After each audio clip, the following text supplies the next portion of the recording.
Hari baru pun dimulai, dan Yang Kai pun terbangun. Ia membersihkan diri dan mengambil sapu yang tergeletak di sudut ruangan kecil itu lalu berjalan keluar.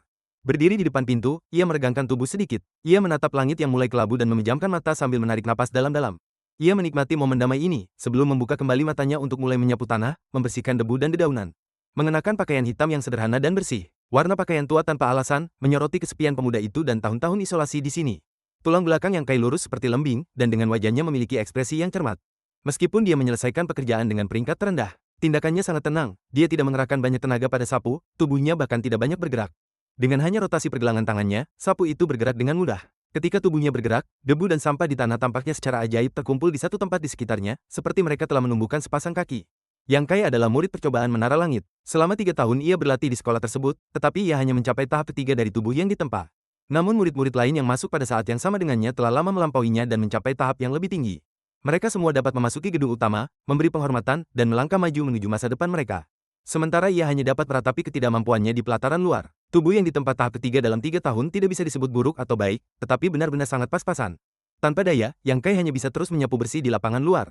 Bekerja keras untuk menghidupi dirinya sendiri dan bekerja keras dalam pelatihan. Sekolah State Tower merupakan sekolah yang sangat unik. Keunikan ini terlihat dari persaingan yang ketat antar murid. Di sekolah ini, yang kuat bagaikan raja, sedangkan yang lemah disingkirkan. Yang kuat memakan yang lemah, hukum rimba, di sekolah State Tower dipatuhi secara aktif oleh semua murid. Di sekolah lain, Anda mungkin dapat mengikuti kompetisi persahabatan, ikatan persaudaraan, dan orang-orang yang bekerja sama untuk mencapai tujuan yang sama. Namun, di sekolah State Tower, Anda hanya akan dapat menjalin ikatan palsu, untuk saling memanfaatkan dan meningkatkan kekuatan. Melangkahi tubuh satu sama lain adalah satu-satunya cara. Di bawah sistem ketat State Tower, tempat ini terkenal di seluruh dinasti Han. Meskipun tempatnya tidak begitu luas, tetapi karena sifat brutal para pengikutnya, kekuatan mereka tidak ada duanya. Ini juga karena, keterampilan setiap pengikut bagaikan harimau dan saat keluar, tidak ada seorang pun di semua sungai dan danau yang berani memprovokasi mereka. Meskipun sekolah Menara Langit memiliki satu aturan, yaitu untuk murid berusia 14 tahun, 3 tahun pertama penerimaan mereka dianggap sebagai fase pengujian. Dalam 3 tahun ini, semua makanan, pakaian, dan tempat tinggal murid disediakan oleh pelataran luar.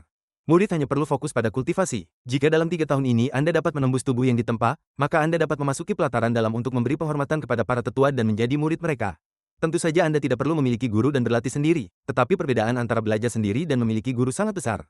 Dengan kata lain, aturan Menara Langit memiliki beberapa fleksibilitas dan kebebasan. Dalam 3 tahun tersebut jika kau tidak berhasil, maka kau bisa meninggalkan sekolah atau diturunkan pangkatnya menjadi murid percobaan. Murid percobaan adalah status Yang Kai saat ini. Dia juga aib sekolah Menara Langit. Dibandingkan dengan murid biasa, perlakuan mereka sangat berbeda. Murid percobaan harus menyediakan makanan, tempat tinggal, pakaian, karena istana luar tidak akan lagi menyia-nyiakan sumber daya budidaya untuk para sampah ini. Setelah diturunkan menjadi murid percobaan, pada dasarnya kalian tidak akan pernah bisa maju. Kecuali jika kalian berhasil meningkatkan level kultivasi kalian dengan cepat. Hanya dengan begitu sekolah akan mengizinkan kalian mencoba menjadi murid sejati. Seluruh State Tower terdiri dari 3.000 murid, sedangkan murid percobaan, kalian dapat menghitungnya dengan 10 jari. Yang Kai yakin bahwa ia dapat menjadi murid sejati. Bagi murid percobaan yang ingin bertahan hidup di State Tower, itu seperti ingin mencapai surga. Ambil contoh Yang Kai, gubuk yang sekarang ia tinggali dibangun olehnya, satu persatu. Lubang-lubang di atap kecil, ia bahkan tidak punya waktu untuk memperbaikinya. Saat hujan, air tidak dapat keluar dengan baik dan menggenang di dalam ruangan. Ia membeli pakaiannya sendiri, makanannya ia beli sendiri, ia bertanggung jawab atas semua kebutuhannya sendiri. Gubuk kecil Yang Kai berada di lokasi sekolah yang paling terpencil dan paling tidak berpenghuni.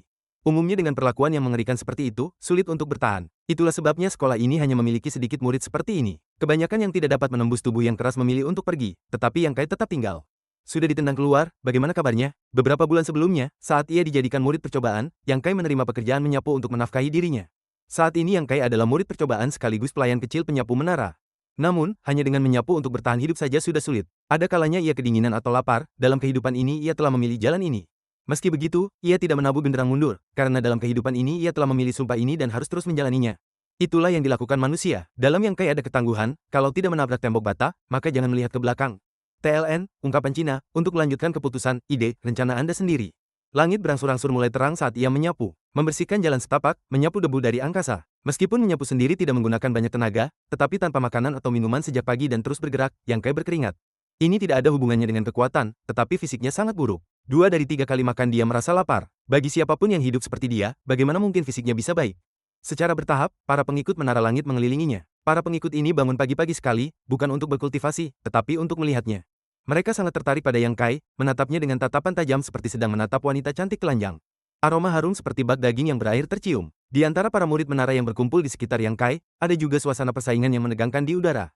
Saling memandang dengan waspada, semua orang memasang ekspresi tidak bersahabat. Seseorang di antara kerumunan berkata dengan lembut, begitu banyak orang, agak berlebihan ah. Saat itulah mereka berkata, menurutmu, apakah ada orang yang bisa menempuh jalan ini? Tidak ada yang menginginkanmu tinggal. Pernyataan itu membuat orang yang berbicara itu malu. Karena semua orang tahu mengapa mereka berkumpul, hei, mengapa mereka semua melihat Yang Kai, semua menunggu saat itu tiba. Batas waktu sudah hampir tiba, pergi sekarang bukankah itu disayangkan? Jika Anda dapat mengambil dana, dan hari ini juga merupakan panen. Keributan di sebelahnya, Yang Kai tentu saja tahu, meskipun ekspresinya tidak pernah berubah. Mereka akan berparade setiap 5 hari, 6 kali sebulan. Dia sudah terbiasa dengan itu, tidak ada yang perlu diributkan. Dia juga menyadari jumlah orang di depannya telah berkurang, mereka mungkin belum semuanya datang. TIN, wah, orang-orang ini repot-repot datang ke sana 6 kali sebulan. Bukankah mereka punya hal lain yang lebih baik untuk dilakukan? Saat dia didiskreditkan, dia menutup mata terhadap orang di sebelahnya dan mulai menyapu. Seiring berjalannya waktu, jumlah orang di sekitar Yang Kai berangsur-angsur bertambah. Ada sekitar 30-40 orang yang hadir. Yang Kai tiba-tiba berhenti dan duduk di tengah jalan. Perlahan-lahan ia menghirup udara pagi untuk memulihkan stamina fisiknya. Pada gerakan ini, orang-orang yang berkumpul di sekitarnya menyebar dan mengelilinginya, dengan Yang Kai sebagai pusatnya. Suasana tegang memenuhi udara, seolah-olah udara tidak lagi mengalir. Tak seorang pun menatap satu sama lain dengan pandangan senang, namun semuanya menatap Yang Kai dengan intens. Jika orang-orang melihat kerumunan ini, mereka akan salah paham bahwa ahli itu ada di tengah-tengah. Atau, bagaimana mungkin begitu banyak orang mengelilingi satu orang seperti itu? Kenyataannya, Yang Kai hanyalah seorang murid percobaan dengan tubuh yang sudah ditempa, tahap ketiga. Siapapun yang hadir, lebih kuat darinya. Yang Kai, tidak perlu repot-repot. Kenapa kau tidak berbaring saja di tanah dengan patuh sehingga aku bisa mengalahkanmu dan menghemat waktu? Melihatnya seperti ini, mereka benar-benar merasa jijik. Berapa banyak energi yang dapat dipulihkan oleh tubuh yang sudah ditempa pada tahap ketiga?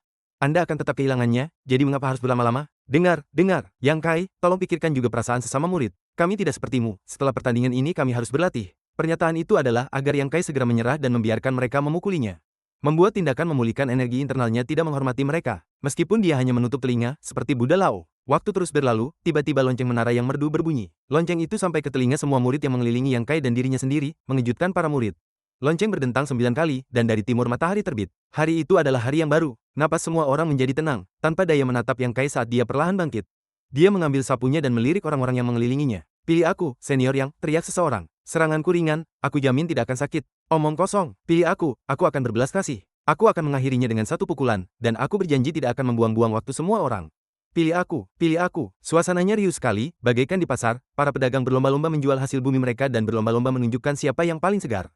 Yang Kai, kamu bisa memilih lawanmu sendiri. Seseorang mengingatkan. Yang Kai terkekeh, dengan sigap ia mengangkat sapunya dan melemparkannya ke langit.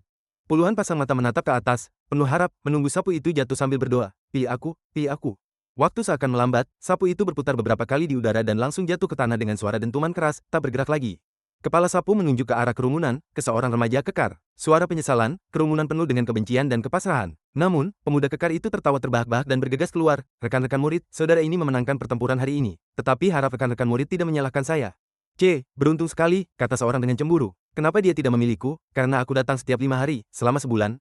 Yang Kai, kamu tidak melakukan ini dengan sengaja, kan? Jangan sebut-sebut, aku sudah datang selama 3 bulan penuh dan tidak sekalipun aku terpilih. Kakak, kamu lebih menderita dariku. Tidak sengsara, menonton pertunjukan yang bagus. Kedua saudara itu saling memandang, tersenyum diam-diam dalam hati mereka. Di halaman, yang lain sudah bubar, hanya menyisakan Yang Kai dan remaja kekar itu yang saling berpandangan. Murid percobaan Yang Kai, tubuh temper tahap ketiga. Yang Kai memperkenalkan kepada lawannya. Murid biasa Zhou Dingjun, tubuh temper tahap kelima. Remaja kekar itu memperkenalkan. Murid-murid menara langit juga diberi peringkat. Dari bawah ke atas adalah murid biasa, murid tingkat bawah, murid elit, dan murid inti, 5 peringkat. Zhou Dingjun berkata bahwa dia adalah murid biasa. Itu berarti dia belum memberikan penghormatan dan tidak memiliki mentor. Jika murid yang menerobos tubuh yang ditempa memiliki mentor, maka status mereka akan lebih tinggi daripada murid tingkat bawah biasa.